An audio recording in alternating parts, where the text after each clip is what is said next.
dugsiyada al-irshaad school. bismillaahi raxmaani raxiim.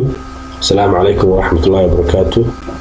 waa iskuulkeeni irshaad iyo xiisadeeni soshiyaalka iyo mar kale waay fasalka 7 baynu bilaabaynaa casharaantiisii. marka waxay noo sii socday cashar ciwaankiisu ahaa early civilization oo ahaa ka sheekeynaya xadaaradihii hore ee wadamada Masar iyo Mesopotamia. hore marka waxaan naga soo hadalnay Masar, maantana bal waxaynu ku sii guda jirnay ilbaxnimadii Mesopotamia oo imika loo yaqaan Iraq. ku soo dhawaada marka dhammaan ardayay halkeenu ka sii bilowno. okay, they believed dadkan ka soo sheekeynay Sumerianiska ahaa ayaa waxa uu leeyahay they believed waxay aaminsanaayeen that the kings in boqoradu ay leeyihiin superpowers, awood يعني sarreysa ama awood weyn, and God chose them ilaahayna inuu iyaga u soo doortay. taasi markaa aaminsanaayeen. aaminaadda ay taa aaminsanaayeen waxay keentay discositani waxay sababtay to avoid inay ka baqaan respecti oo ixtiraamaan the kings boqoradooda. qofku markaad aaminsantahay inuu awood badan leeyahay almost waxaad samaynaysaa inaad ka baqato ama inaad ixtiraamto. markaa saas bay uga baqan jireen. when a king dies, marka boqorku dhintana, when a king dies, hadduu boqor ka mida boqorradooda dhintana, his oldest son, ilmihiisa ugu weyn ama inankiisa caruurta ugu weyn, succeed him ayaa xilka ka dhaxli jiray oo maxay hayday isaga xilka ugu damayn jiray. sometimes waqtiyada qaarnana there was waxa jiray sabotage, burbur among ka jiray the royal family boqortooyada dhexdeeda. oo boqortooyadu waxay isku qabsan jirtay madaxnimada iyo cidii madaxda noqon lahayd. there was sidoo kale waxa jiray great hostility, cadaawad weyn ama u dhaxaysay the city dadka magaalada waxa la sheegaa in iyaguna cadow isku ahaayeen oo aan isku wanaagsanayn. the conflict khilaafkaasina was on waxa ku saabsanaa sharing in la wadaago fertile land, يعني dhulkan nafaqada leh, ciidda nafaqada leh ama meelaha nafaqada leh sidii loo wadaagi lahaa hal qodob isku haystaan buu ahaa. kalabaadna wuxuu ahaa water, biyaha oo waxay isku qabsan jireen biyaha. ka saddexaadna wuxuu ahaa trade roads, wadooyinka ganacsigu soo maro baa almost iyaguna isku qabsan jireen. marka saddexdaa qodobna waa reasonskii ay isku qabsan jireen dadka maxay hayday Sumerianiskan ka soo sheekeynay. sargan boqol loo jiray United ayaa mideeyay all city states of Sumerianisku san hora intii la socotay soo sheegnay waxay ka koobnaayeen qoomiyado iyo qabaa'ilo kala duwan oo mid kastaaba state iyo boqor gaar leedahay.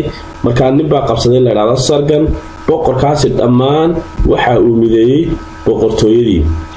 at first time markii horeysana he was one of the Akkadians, isaga waxa uu ka tirsanaan jiray qolooyin loo jiray Akkadianka oo isaga ka sii horeeyay.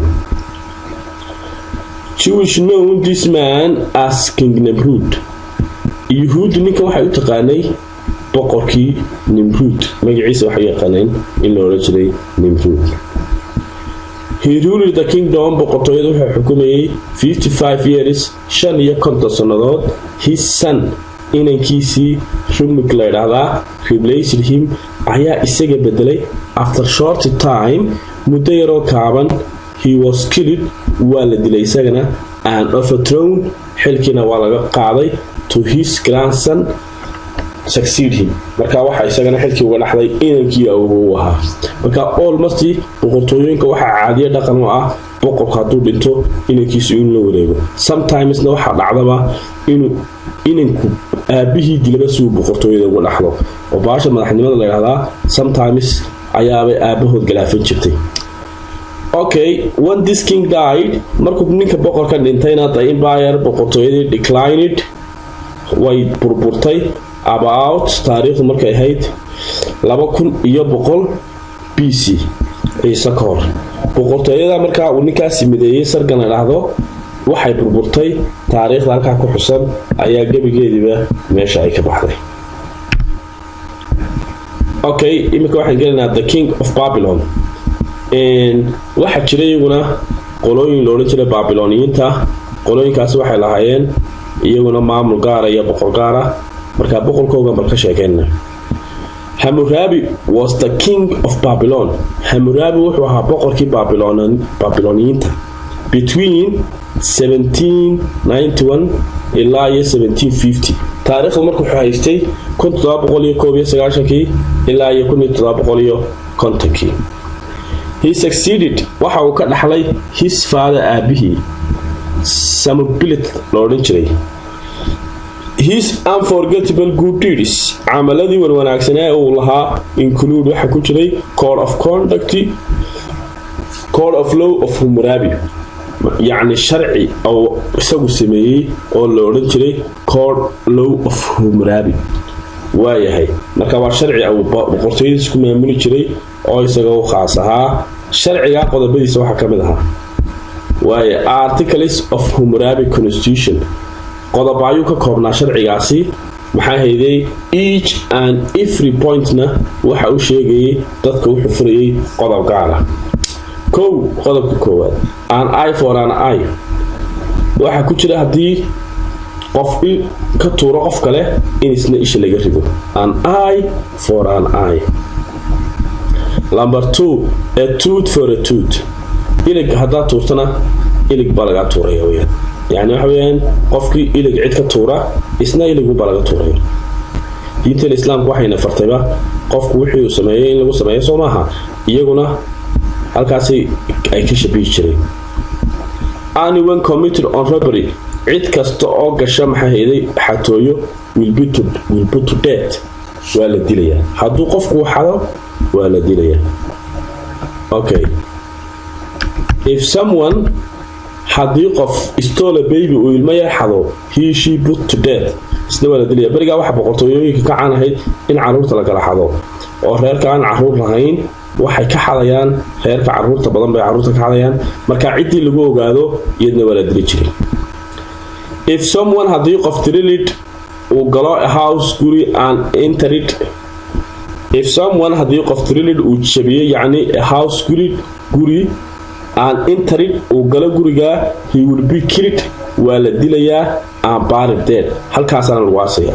qodobkaas wuxuu sheegay dad baa jira guryaha u dhacay yani tuugo oo kala marka tuugu hadii uu guri u dhaco ama qof guri u dhaco for any reason ugu dhacayba waxa weeyaan halkaas lagu dilayaa laguna aasaya.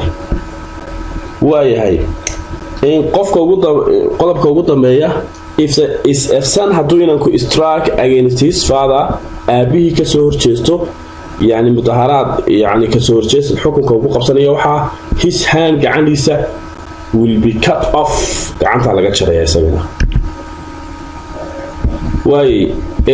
boqortooyinka waxa lagu yaqaanaa every kingdom has a time of prosperity. boqortooyo kasta waxay leedahay waqti ay wanaagsan tahay oo ay cirka marayso laakiin aakhirka boqortooyinka waxay ku dambeeyaan decline ama hoos u dhac. marka waxaynu eegaynaa the decline of Mesopotamian civilization burburkii ama hoos u dhicii ku timid boqortooyadii aan ka soo sheekeynay ee Mesopotamia. maxaa keenay qodobada ay ku burburtay maxaa kamid ahaa? poor hygiene waxa weeyaan hygiene oo aan wanaagsanayn. hygiene waxa weeyaan nadaafada boqortooyada oo aan fiicnayn. meel kasta waxa jiray rubbish xashiish and wastes iyo khashinka bulaacadaha. marka waxa weeyaan boqortooyada hygiene-keeda muu fiicnayn. meesha hadii aanay nadaafadeedu wanaagsanayna dadku xanuuna ay ka qaadayaan. markay xanuuna qaadaana taasi waxay keenaysaa in maxay hayday xanuuna ka dhashaan dadkuna ku dhintaan.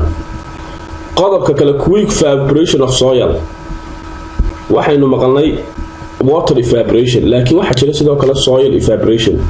soil evaporation waxay noo sheegaysaa maxay hayday in ciidii ay uumibaxayso. uumibaxa ciid wax kale maaha waa ciidii oo ay ku badanayso milixdu. marka milixdu ku badatana geedihii iyo wixii ka bixi lahaa baa damage ku dhacaya. sidaa darteed waxaa la oranayaa quick evaporation of soil.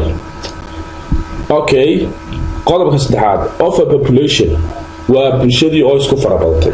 bulshadii a number of people living in a particular area ayaa la dhahaa population. waa dad meel ku nool. marka hadday bulshadaasi farabadato waxaa la oranayaa overpopulation. overpopulationkuna wuxuu keenaa in maxay hayday climate change in cimiladii meeshaasi kululaato waayo dadkan waxay isticmaalayaan waxyaabo fara badan bay isticmaalayaan inkastoo bariga climate change aan waxaasi jirin haddana overpopulation wuxuu ahaa one reason burburisay boqortooyada Mesopotamia oo dadkii baa ku farabatay dadku marka ku farabateen boqortooyinkii ku kaceen sidaas marka boqortooyadii ay saameynaysaa qodobka ugu dambeeya ee la oran karo qodobkani meesha ayuu ka saarayba boqortooyada Mesopotamia waa invasion of the Persians waxa ku soo duulay Persiyaanka ku soo duulay yaa waa Iiraaniyiintii Persia wax loo yaqaan waa Iiraan tan maanta Shiicada sidaa darteed Iiraan baa ku soo duushay ama Persia ku soo duushay boqortooyada intii ka sii arsanayd gacanta ayay mariyeen sidaasna waxa ku burburay boqortooyadii loo jiray Mesopotamia amaba xadaaradii Mesopotamia civilization okay sida waxay noogu dhamaaday chapter keeni aynu kaga soo sheekeynay ilbaxnimooyinkii aynu ka soo bilownay ilbaxnimada masaarida Egypt civilization aynu ka soo xigsinay Mesopotamian civilization inshallah next time waxaynu bilaabi doonaa 10 ka ku xiga intiina exercise-kii hore soo gudbisay aad baad maasantiin inta aan soo gudbinna inshallah way soo gudbi doonaan assalamu alaykum Ramadan Kareem aad baad salaamantiin arday